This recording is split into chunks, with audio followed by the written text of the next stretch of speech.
How to set up Blender for the first time.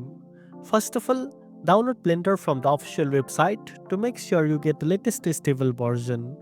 The installer works on Windows, Mac and Linux, so choose the right one for your system and follow the installation steps.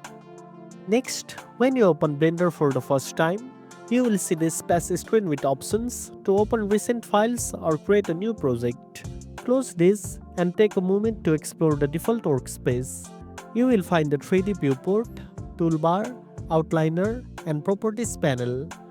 These are your main tools for modeling, animating, and rendering.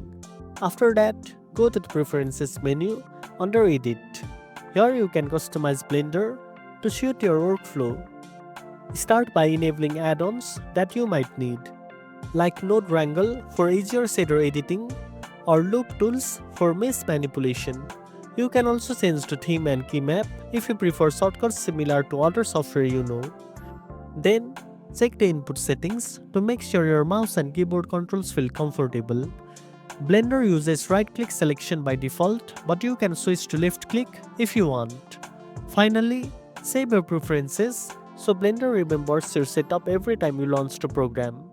Now, you are ready to start creating by opening a new project and experimenting with the tools. And that's it. Now you know how to set up Blender for the first time.